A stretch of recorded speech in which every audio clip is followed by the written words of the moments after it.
crazy.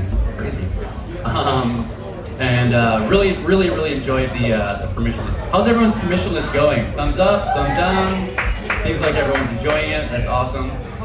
One quick note: we are going to be at Consensus. That's the next one. We're already thinking in the future. We're going to host a couple meetups, probably with Osmosis folks and a few others. So stay tuned for more information on that. But today we're here to talk with Osmosis and Akash. So I want to do a quick introduction. I'm actually going to introduce you guys. How do you feel about that? Cool. So first on the stage here is Alani, my good colleague. Alani is the technical program manager at Overclock Labs, where he oversees strategic partnerships, hackathons, and the Akash Grants program. We can kind of cover that a little bit. He spent the last 20 years in enterprise technology across the US and Europe with a focus on scalability and rapid deployment. He advocates through technology to drive the evolution of the internet. His personal and professional life span across the US, Amsterdam, London, Berlin, and other parts of the world. I'm guessing you speak like 30 languages. Would you say that's right? Oh, we'll pull that microphone a little closer. Just 4. Oh, just 4. Okay, well, what are those 4 languages actually? I'm just curious off the top of your head. English, French, German. Oh, so can you say welcome everyone in German? Always welcome. Oh, there you go. So now you all know. Thank you, Alani, for being here. How are you doing? How was your permissionless so far? It's been good, actually. Yeah? Yeah. It's good? Good. I'm glad. Love it. All right, next up we have Chjango. Who here knows Chjango? Everyone, come on, everybody should know Chjango. Yeah. So Chjango is a long-standing cryptocurrency evangelist, community builder, and technologist with specialization in layer 1 consensus protocols and crypto economics. Having been one of the founding team members of Cosmos Network, she now advises cornerstone Cosmos ecosystem projects like Osmosis. She was formerly ecosystem development VP at Tendermint and the team behind Cosmos. Final note on Chjango, she also hosts the Interchain.fm technical podcast. Definitely subscribe to that, highly recommend it, great podcast. That covers the bleeding edge cryptocurrency projects solving major problems in the blockchain sector. She runs a POS, proof of stake, validator called Interchain.fm for Osmosis, Umi, and Comdex. By the way, last note on Chjango, her podcast is hosted on YouTube, and she has featured guests like Google whistleblower Zach Voorhees, I want to hear more on that, and Wall Street Bets founder Jamie I don't even know how to say his name, Rogzinski. Give it up for Chjango. Thank you. Cool. So we're going to have a handful of questions, and then we're going to try to open it up to audience questions. I don't think we have a wireless mic, so if you do have a question once I kind of go through my list, feel free to just kind of raise your hand and yell as loud as you can. Cool. So first question is kind of a softball for you guys, and it's kind of what I approached everyone here. This is my first permissionless. I think it's the first permissionless that Bankless and a few other folks have actually put on. I wanted to see if you saw if there was like any themes or topics or maybe interesting projects that kind of like maybe give you a crystal ball future look at like what the whole crypto ecosystem is going to look like over the next year or two. We'll start maybe with Chjango.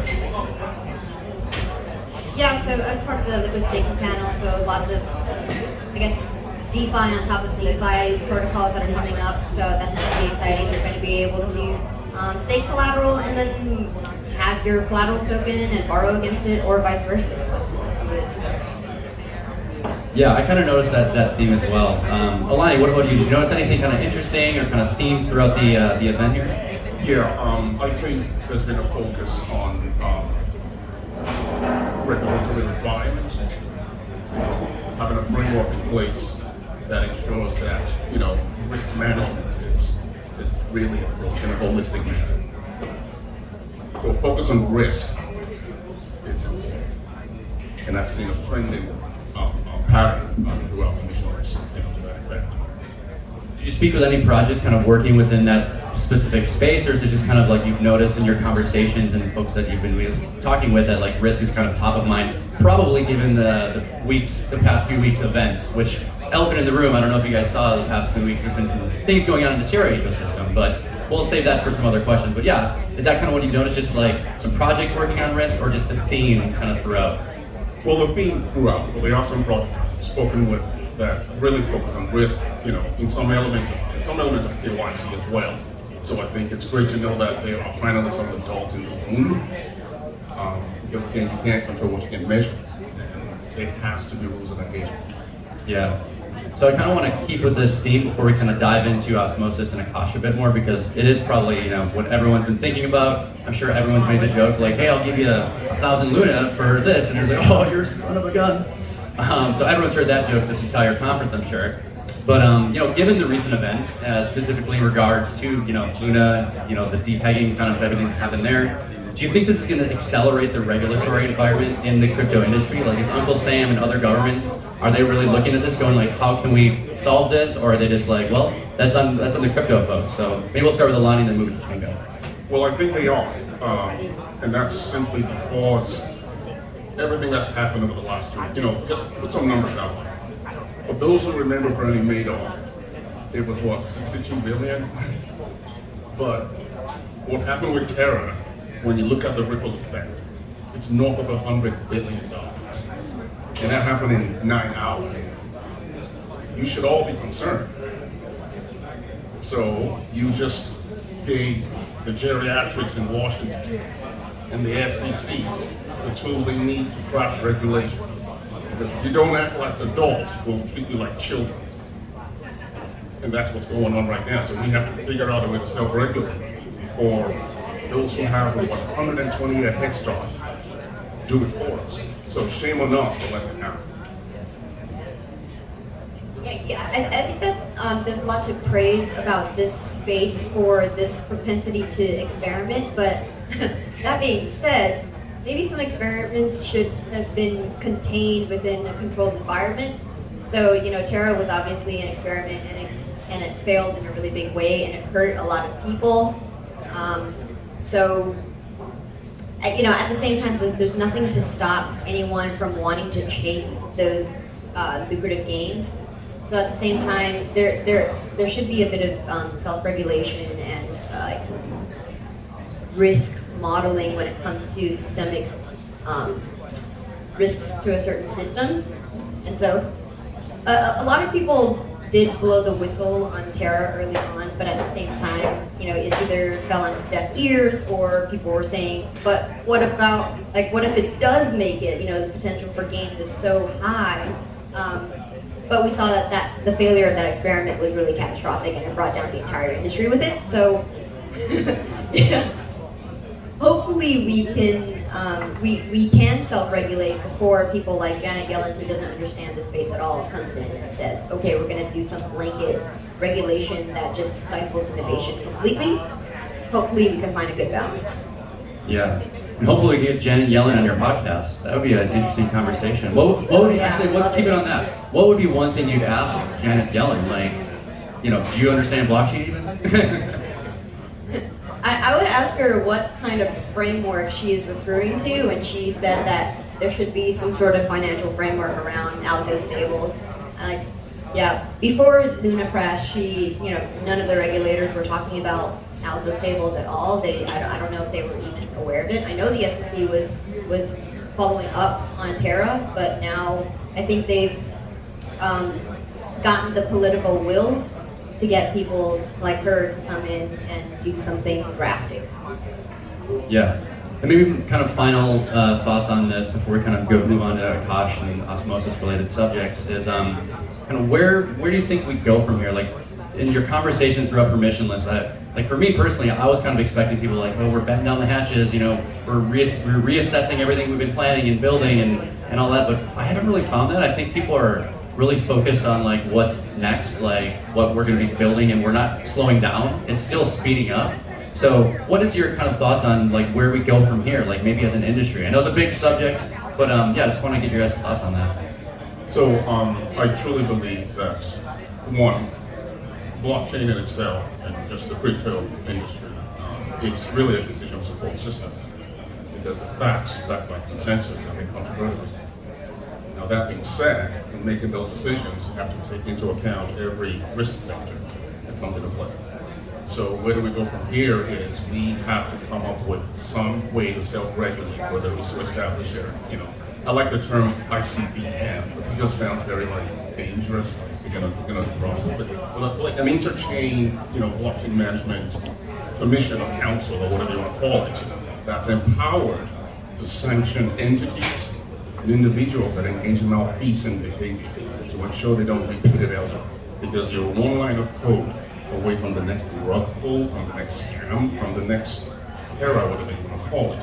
And this entity, backed by consensus, also has to be empowered to make criminal referrals to the DOJ, okay, against such individuals. This until some adults sit at the table and make decisions in the interest of all the participants on all sides of the transaction. This is going to happen. Yeah, all right. He always drops knowledge bombs on me, man. I learned so much from this guy. Yeah, Chjango, thoughts on where we kind of go from here? Yeah, I think the overall trend over the entire history of the crypto space is that we are getting more sophisticated and mature as a technology as infrastructure matures. So we are gonna come up, we are gonna manifest the vision of like a Web3 universe where even the centralized choke points get decentralized at some point. But when we go back to the first really big bull market, 2017, a lot of ideas were explored with the advent of ICOs, and then most of them died, and then we had the second bull market, and it also had a lot of experimental ideas, and we've seen which ones failed, obviously, but at the end of the day, wealth is zero sum, right? So people lost money, but other people equally gained money as well. But the overall trend is that we're still getting more and more sophisticated as a space from a technology standpoint. Like we're learning as we go, and we know what works and what doesn't work. And what's important is that we take the lessons learned from the previous busts so that we don't make the same mistakes in the future. Snaps for that. And this is a perfect transition. You're kind of talking about the maturation of the space overall. And that kind of leads me to a couple of questions for you guys about Osmosis and Akash. So maybe starting with you, Alani, why another cloud provider? Doesn't AWS or Google Cloud offer the same thing as Akash? Yes, so that's a very good question because, about 80% of all the compute worldwide is controlled by 4 entities. Amazon, Google, Microsoft. Really pretty well. The fourth one is negligible. We don't count them. Okay, good. Now, that in itself is centralization. You can be deplatformed, you control the cost. The price elasticity is only as good as how compliant you are. But when you decentralize, what I prefer to call it is distributed computing.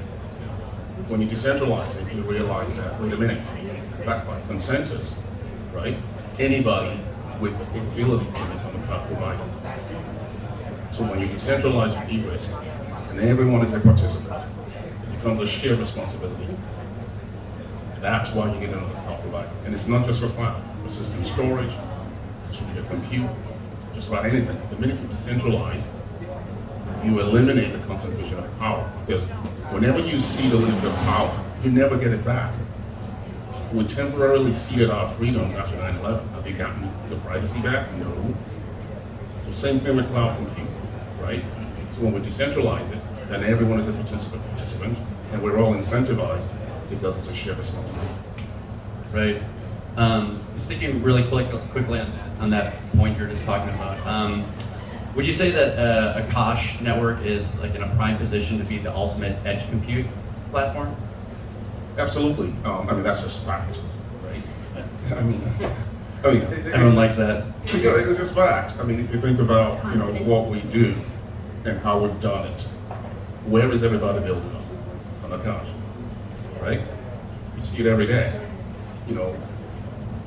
Crazy projects. We actually have our own grant program now where, and I run those strategic investments where we take ideas from Garage and we accelerate them over a 6-month period into becoming their own highly valued company because they're building on a distributed platform that gives them all the elasticity they need to continue to build. Because at the end of the day, you want builders.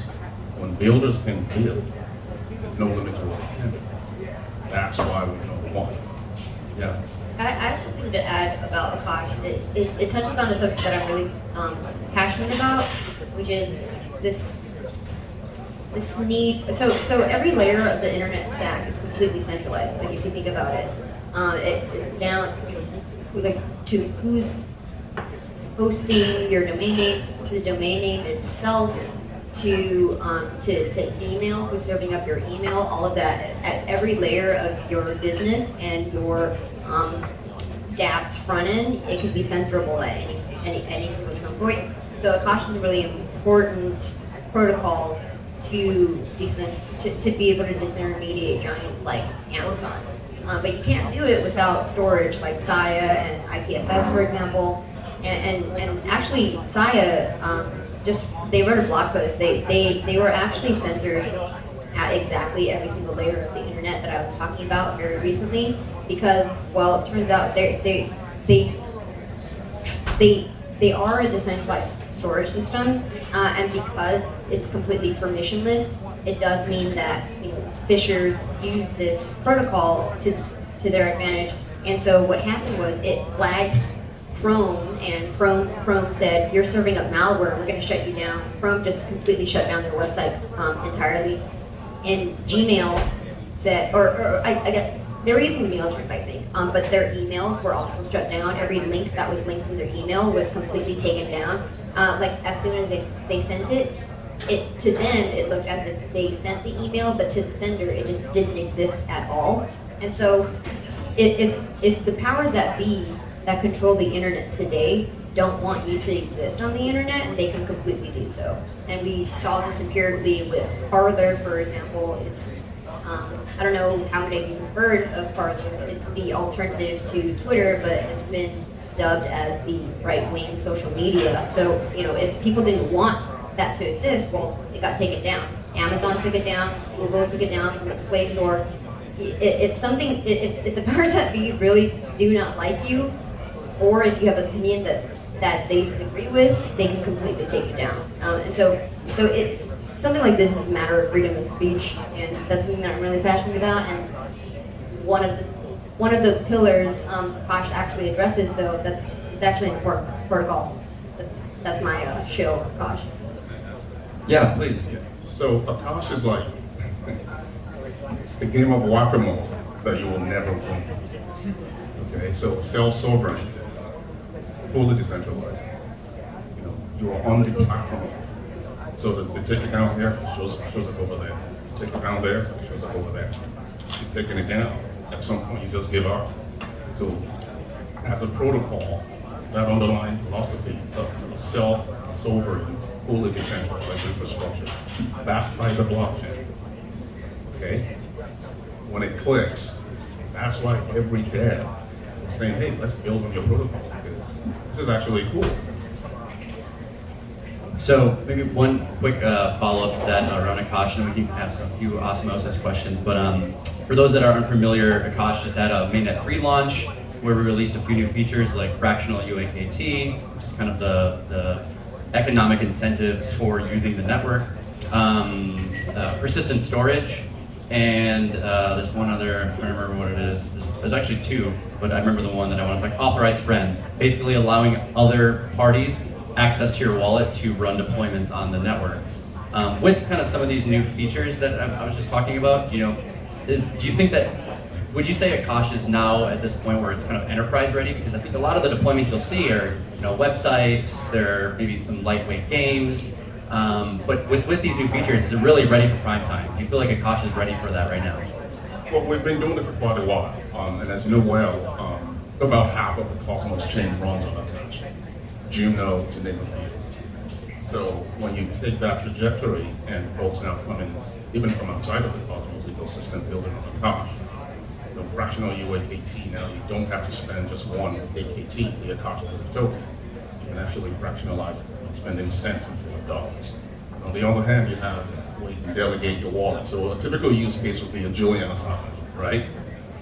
You can put him in jail, but there's 50 other people with access to his capital wallet and keep deploying on the cap. So it's an interesting use case when you think about what a self-sovereign infrastructure looks like and why even enterprise-sized platforms are coming to us.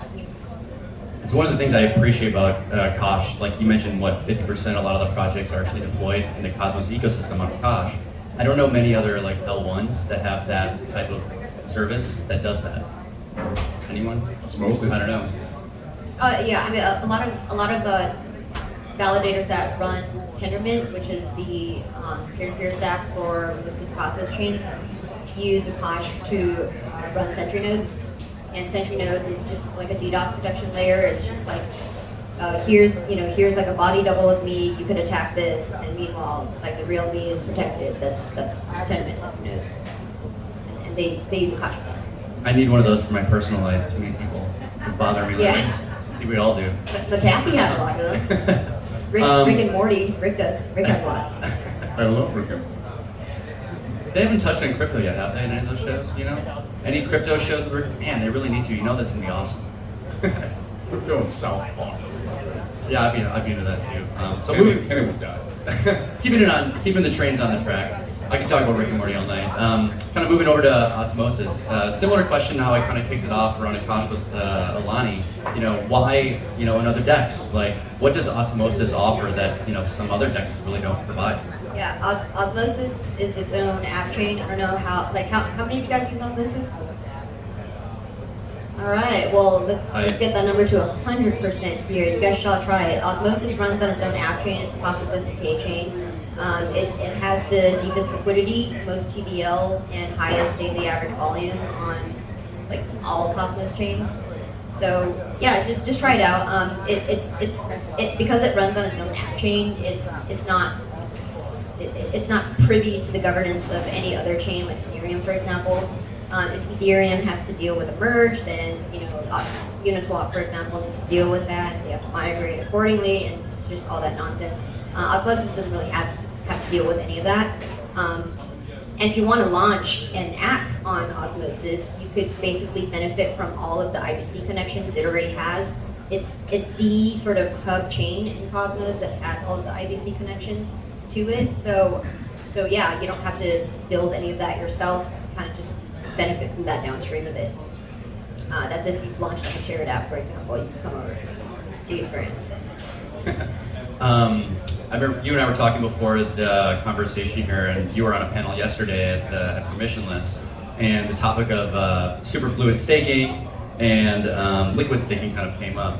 I wanted to see if you could maybe kind of quickly describe what each of those two things are, and then where Osmosis kind of stands on this. How many of you use superfluid staking? Woo! All right, nice. So superfluid staking lets you kill two birds with one stone.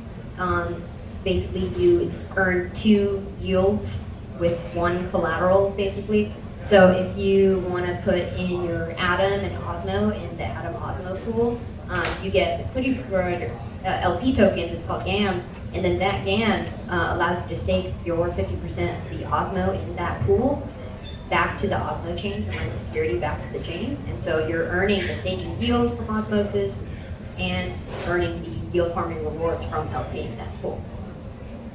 Two yields for one collateral. And then the flip side of the coin is just liquid staking. Is that the same thing? Liquid staking, superfluid staking? Liquid staking is actually superfluid staking in reverse. Liquid staking is synonymous with staking derivatives. So the idea with staking derivatives is that, like, because in Cosmos you have an unbonding period for safety reasons, you can't unbond your tokens for at least 14 days. So the idea was that, okay, well, that's annoying, and I want it to be productive, so I'm going to have the derivative of that asset that is exchangeable one-to-one for the original staked asset. And then what I could do with that freed up asset is I could borrow against it, for example. But superfluid staking is that exact same concept, but just in reverse. Got it. Okay. And it's safer that way because you are privy to the unbonding period, which does have a say about the safety of the protocol. Whereas liquid staking says, no, we're going to remove the unbonding period. Right. Okay. And then maybe one final kind of quick question on Osmosis. We're kind of getting a little more into the broader ecosystem. So where does kind of Osmosis stand today? Like, what have you guys noticed that's really working, and where do you kind of what do you want it to look like, tomorrow? Yeah, so Osmosis is pretty good as a layer 1 because the community is really active in governance, and with the UST fallout, the community really came together and said we're going to do an emergency unbond so that our Osmo holders aren't subject to becoming exit liquidity for UST holders. So that's really good. It's really responsive.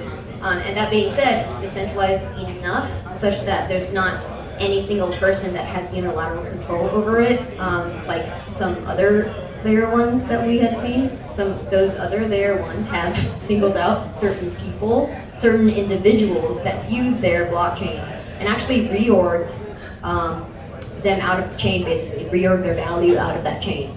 And so that's kind of an effect of someone who has unilateral control over a chain, and you don't want that for the long-term sustainability of that chain.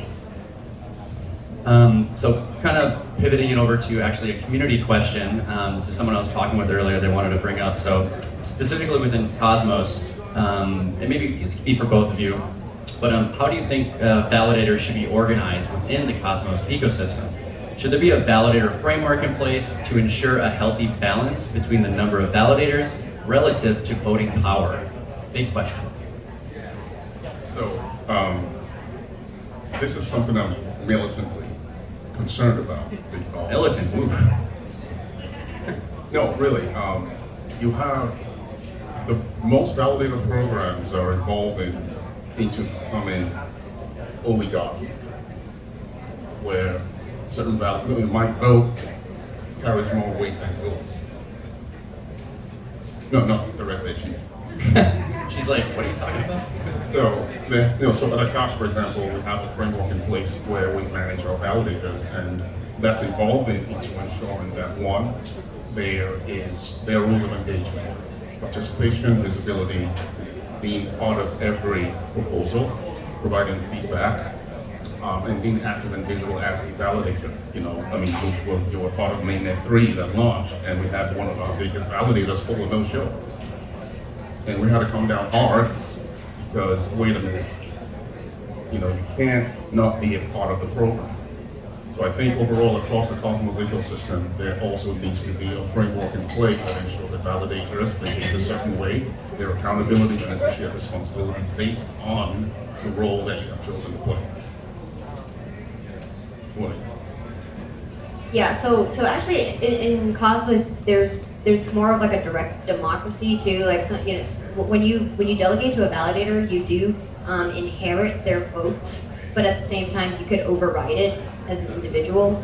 So that's a bonus. But at the same time, if we want to kind of have a more distributed voting power, like into the long tail of validators, I think it's just a matter of getting people to self-custody and just stake with smaller validators too, because most of the time all of them are pretty good, very high uptime, so there's not really any risk. I think we've ironed out a lot of the bugs that validators have seen.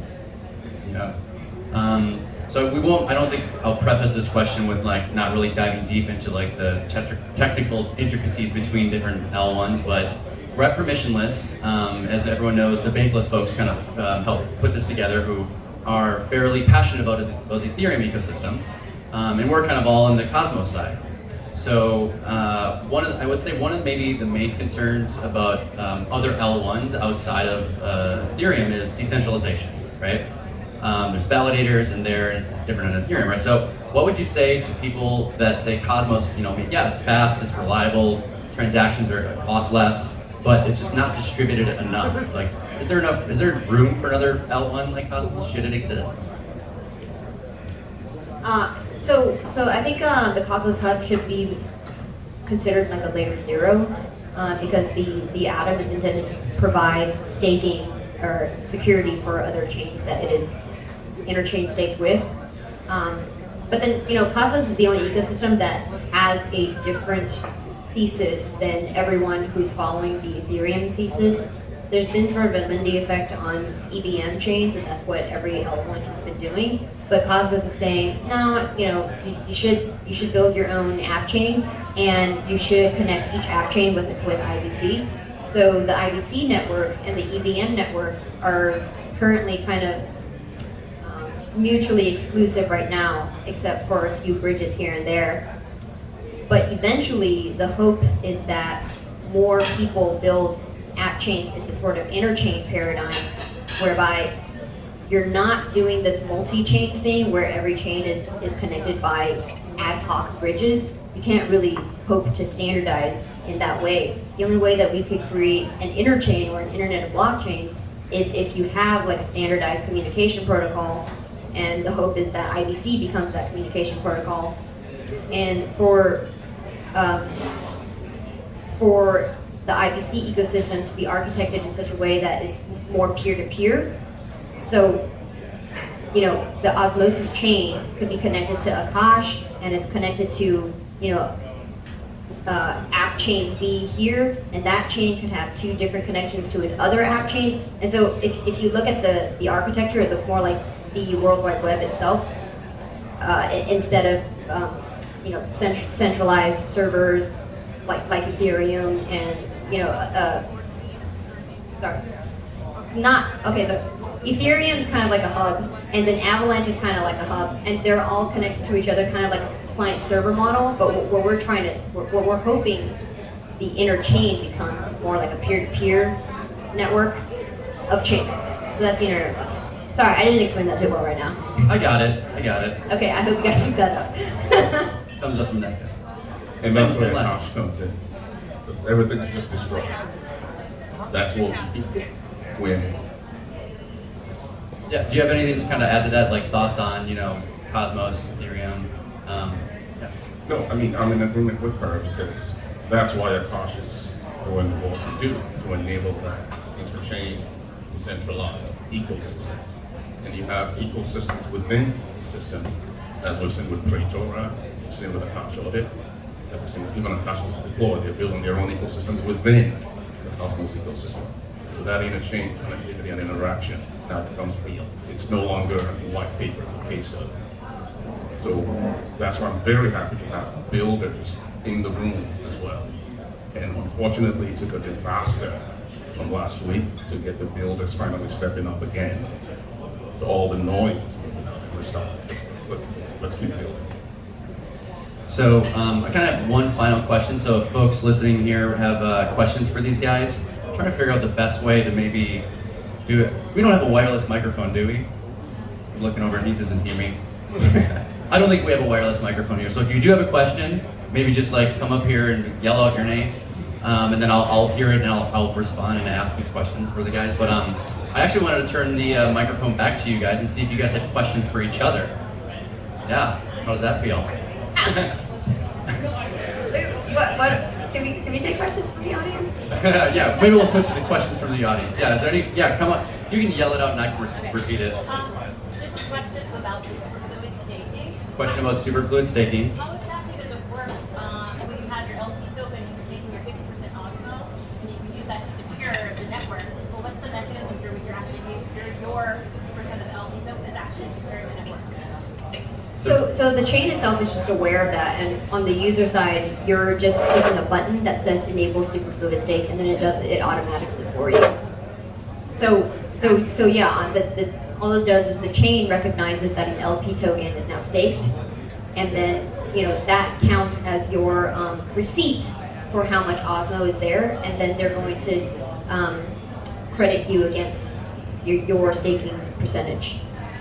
And so, sorry, follow. And so then it's in your, it detects your wallet and you're able to vote via its detection of everything. Cool. Thank you for the question. Where are you from, by the way? I'm curious where everyone's from today. Like regionally wise? Yeah, where are you from? Miami. Well, I live in Miami right now. Miami. There's a lot of Miami. I'm actually curious. A lot of Miami people. It's a big crypto community down there. So, cool. So, any other questions for our illustrious panel here? Don't be shy. You look like you might know. Are you guys all transplants to Miami or local? Transplants. Yeah, me too. Everyone's transplant, right? Oh, we got a question. So I've heard about interfluid staking. Could you maybe explain a little more what that might be? So the question is interfluid staking. Has anyone heard that term real quick? No? All right, so she's going to explain interfluid staking. Okay, so remember how in superfluid staking, you get an Osmo receipt for how much Osmo you're staking to the Osmo chain. With Interfluid, the other 50%. So it's an Atom Osmo pool, the Atom gets staked back to the Cosmos Hub. So that is some cross-chain back staking right there. So would the most optimal way to stake be that interfluid staking? Yeah. But Interfluid's not here yet. It's still being developed, maybe for another year. I mean, several months. Trademark. Interchain plus superfluid. That's the etymology. All right. Do we have any other audience questions right here?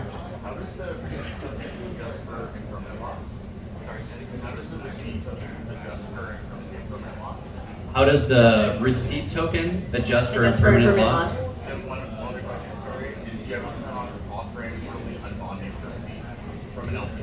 Offer early unbonding from an LP position? Anything early in bonding, you would probably have to go undergo a governance vote. Probably it's never happened until the UST fallout, so that was unprecedented. So probably won't be a feature.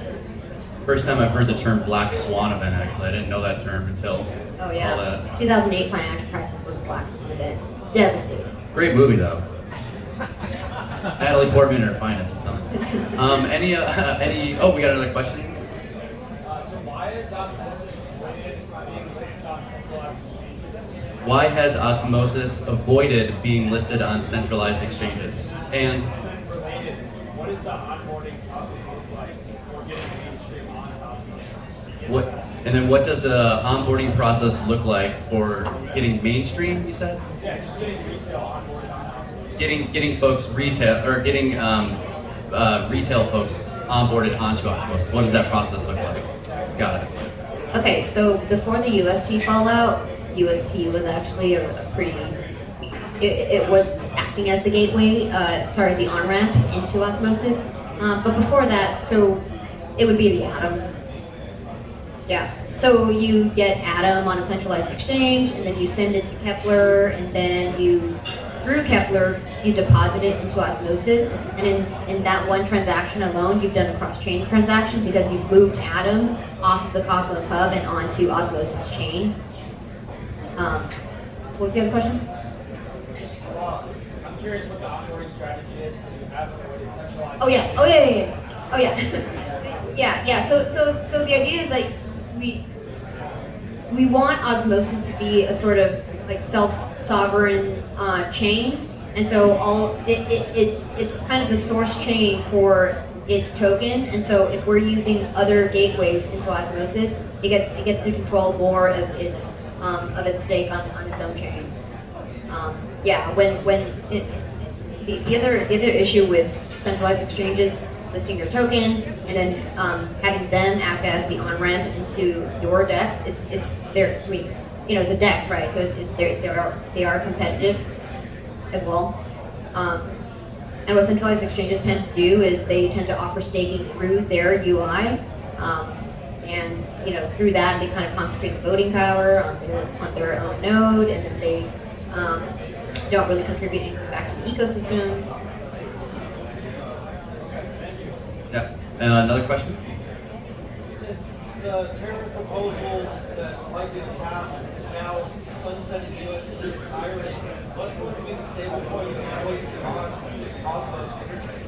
So the question is, now that the stablecoin UST is kind of sunsetting entirely, what is going to potentially be the preferred stablecoin on Cosmos? Is that right? Cool. Right now, it's looking like USDC. They are coming to launch a native token, native USDC in Cosmos, and so there's with UST kind of out of the way, so to speak. There's more interest in stablecoins entering the Cosmos ecosystem, just because before the fear was that UST was going to corner the market, but now there's more of an open competitive landscape. So overall it's good for the ecosystem.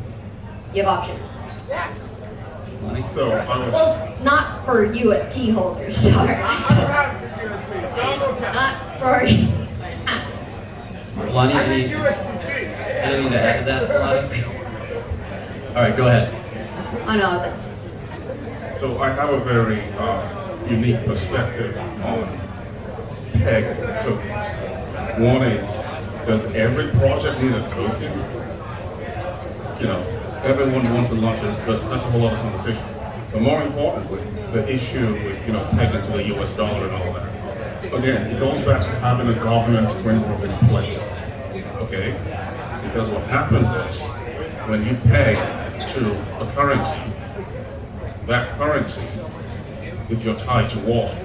That's the buried lead, right?